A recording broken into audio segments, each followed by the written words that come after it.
start. I have no intention of giving a certificate about which my honorable friend Dr. Krishnaswamy was talking some time ago, since anything like a certificate being given by any member of the business community is likely to be misunderstood, but the fact remains that impartial observers both here and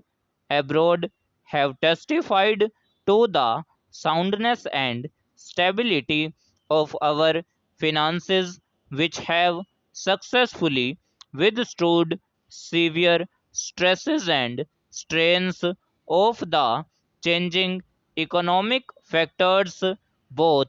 national and international, and for this the fullest possible credit is due to the wise handling of the situation by our present finance minister. There have been criticisms on both sides. Some have described the budget as pro big business, as something which has brought about a boom in the stock exchange, and as something which has brought about satisfaction in the business circles. The fact is that if there has been any satisfaction, it has been due purely to negative features of the budget, and not because any positive relief in any direction has been given to business or industry. It is true that there were certain fears in the minds of the business community that, in view of the expanding and growing needs of the center, the finance minister might resort to certain further additional taxation, and since those fears were not realized, there has been some slight recovery in certain stock exchanges, but that does not in the least mean that whatever relief and legitimate relief was due to the business and industrial community has received any adequate response from the finance minister. We have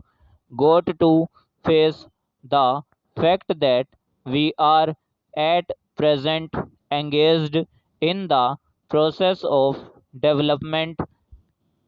People who talk about UK and USA conveniently forget that these are the most highly industrialized countries in the world, and our taxation system, so long as we are engaged in expanding and building our economy, must be adjusted and linked with the requirements of the expanding economy, and should not be compared with the high taxation levels that may be prevalent in UK and USA. Friends have talked about unemployment, but whether the raising of the direct taxation levels will in any way mitigate unemployment is a question that should be considered. If the finance minister gives substantial relief in direct taxation, I think that might lead to an acceleration in the pace of development. So it has to be considered whether it is relief in taxation which will lead to a reduction of unemployment, or whether it is raising of taxation to the utmost levels which will dry up the resources and channels of capital formation, and thereby not only retard all further development but might also throw the functioning of present industries out of gear. So, my submission is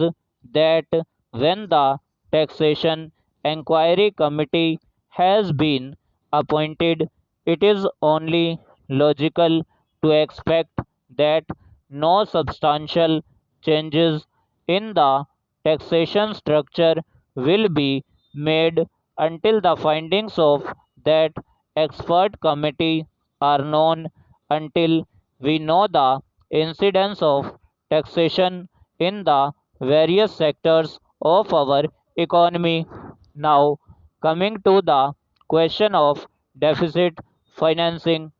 I am afraid that my esteemed friend's attitude was somewhat different from the line of opinion in the business and industrial community. Note that we advocate deficit financing for bringing any artificial rise in prices, but the fact is that those who have criticized deficit financing have not suggested any other alternative or made any other constructive suggestion which will bring about necessary development plans. After all, the fact has got to be faced that whatever program we have set out in the national plan should go on unimpeded by any financial considerations.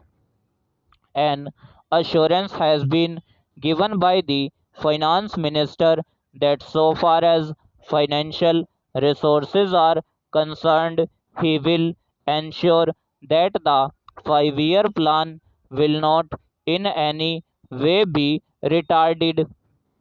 In this connection, I can only say that deficit financing is one thing so far as the revenue budget is concerned, so far as normal expenses and expenditure are concerned. Certainly, nobody would advocate deficit financing, which might be very undesirable, but when it is a question of doing something abnormal, of investing something in productive channels, then certainly some risk has got to be taken, and I think the finance minister has been fully cautious in taking whatever measures he has so far.